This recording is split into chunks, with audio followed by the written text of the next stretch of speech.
Everybody stand by. Just got to wait about a minute. I got a few things I'm dealing with over here on one of my other phones. Sorry about the delay, 10:04 instead of 10 o'clock, but we're about to kick it off here in a second. Mayday, mayday, mayday. Mayday, mayday, mayday. Unknown number of firefighters down. Unknown location. Unknown problem. They've been fighting a battle that nobody knows nothing about. A battle that they've disguised and been scared to share, scared to tell, because people don't know how to answer. They don't know what questions to ask. They don't know how to mitigate or manage this Mayday. 100 people a year dying in the fire service, 50 from possibly being out of shape, overweight, or driving too fast on rural roads and tankers, or whatever the case may be, is an issue.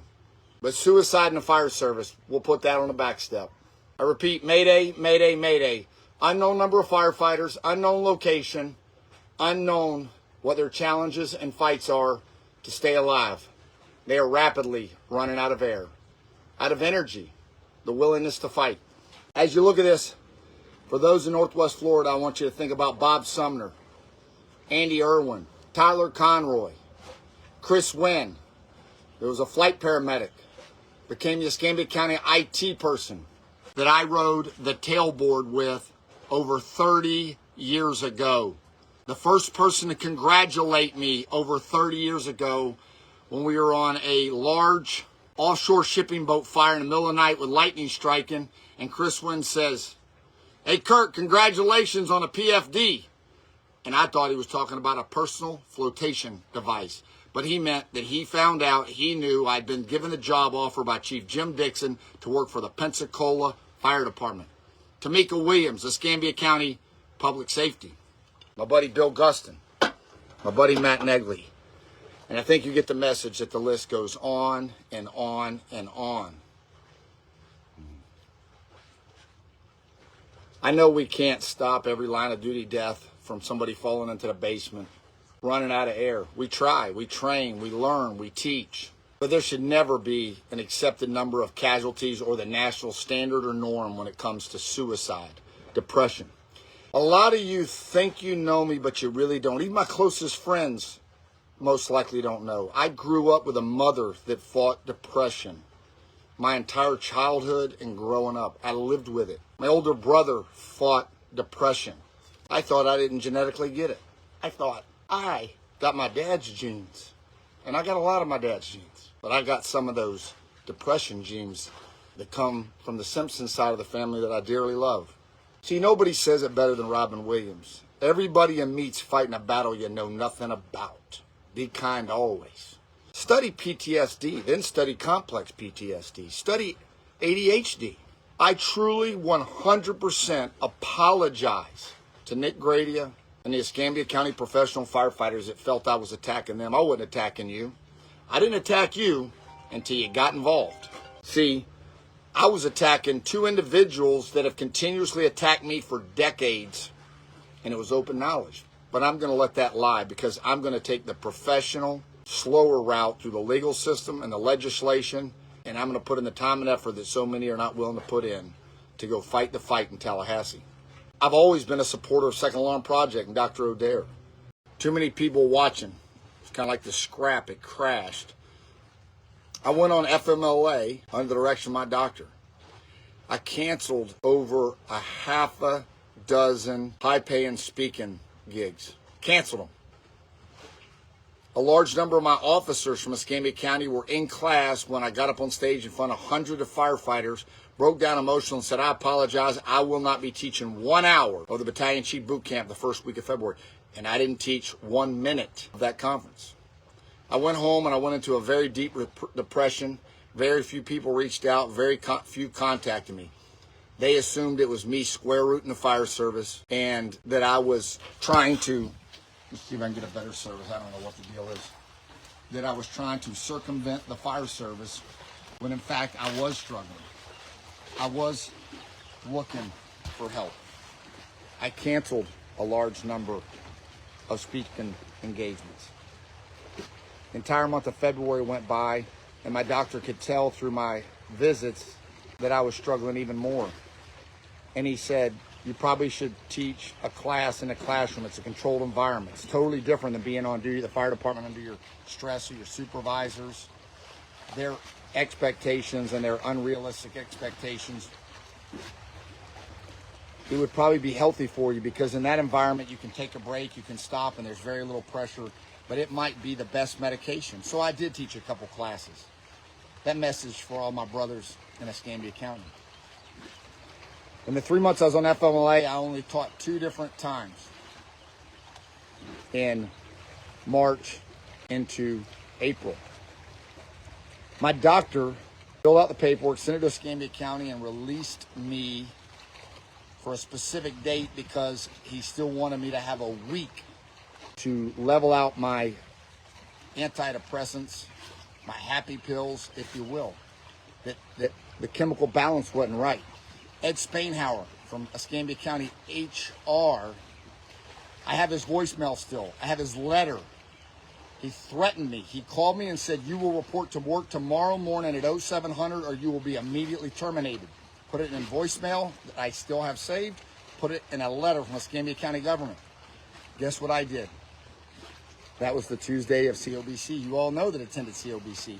I got up, I went to work, reported on duty as a battalion chief in a metro county, had 5 structural fire responses during that first 24-hour period, all arson fires. No one, not my supervisor, not my supervisor's supervisor, not the county public director, not HR. Never once required what everybody under my command's always been required, a fit for duty return form, a note from the doctor. They had a note from the doctor that said I couldn't return for at least 1 more week. They mandated me back or I would be terminated. I was on duty for over 24 hours without one supervisor seeing if I was fit for duty. I was allowed to be in command of the 2nd Battalion in Escambia County for over 24 hours after being on FMLA leave for mental health issues. The second day I was told to report to fire headquarters where I broke down to a state of suicidal ideation and I was immediately put on leave. And you know, a week later I went to the IFFCOE. I get done with the IFFCOE and I report back to work, and the first day I'm told to report to fire headquarters and I'm issued termination papers where I negotiate a 6-week notice that I will resign, and they agreed to pay me for 6 weeks of leave I did not have because they didn't want me to sue. I promise you after today I will not be doing any more doc videos for at least a month. The next one will be sometime after the November 22nd Tennessee-Florida game. I will be very busy getting ready for over 500 people attending Water on a Fire. I'll be busy working to take all my documentation over the last 25 years and compile it in a very professional manner, and I will be seeking to fight for you, to mitigate the mental health Mayday, to fix the mental health Mayday as we move forward. For a government that employs over 1,000 employees, of a county of over 250,000 people, to not have a mental health program and to not have one funded. Not funded and not have one is unacceptable. Don't blame me. Don't deter and distract. This isn't about me. This is about your current employees. It's about your future employees. I will raise my level of professionalism days up by day because that's what's needed for the brothers and sisters behind me. Reminder, my 2 sons love the fire service. I will and I shall fight for a better, safer fire service regardless of what organization they work for. You will not silence me. I will say it again. I truly, genuinely apologize to Nick Grady. I should have never involved him as a person. I should have left it to the fact that I am absolutely positively in the history of Escambia County Fire Rescue the only employee that has ever been denied swaps. The only. A large number of employees have been allowed to be on swaps by people outside their rank capacity, of lower ranks. But once Curt Isakson asked for swaps, it was denied in writing, in a letter. No other employee in the history of Escambia. And you want to say I shouldn't be upset? The list goes on and on. The double standards. I've been suspended without pay more than every firefighter in the history of Escambia County Fire Rescue. 8 times. Once, because I was emotional as a fireground commander at a fire at T.M. Maxwell, where a young boy was killed only a few blocks from a firehouse that I've been fighting to be staffed. They wanted to silence me. I wouldn't be silenced. Less than 24 hours later, the following day at 1700 hours, Engine 17 was staffed with 4 people and has been staffed ever since. I think that tells the truth. I was suspended for 48 hours for a failure to turn in a homework assignment that was told to me at the close of a staff meeting. Hey, if you would, just send me something on the 3 best things and the 3 worst things about the organization and your suggestions of what to do. After that staff meeting, I went to Eddy County, New Mexico. I was off for 3 weeks. From there, where I was very sick, check with Chief Mack from the Eddy County Fire Department. I could not meet with him and his command staff because I was deathly ill in Carlsbad, New Mexico in a hotel room for days. I then flew sick to Grand Rapids, Michigan, where I was in bed sick, and did an online call to a doctor and got medication. When I returned, I reported to fire admin where our government had said years ago, we no longer do a PIP. And they put me on a PIP to drive me out. They started the paperwork 3 weeks after they got one person, a union president, without asking the membership, to do an MOU to extend the battalion chief's list for 1 year. Only one person in the entire organization benefited from that, the person that got promoted. I think you see the writing on the wall. It's like a Lamar billboard sign. And for you that don't know it, Lamar Billboard Company originated in Pensacola. We perfected things like that.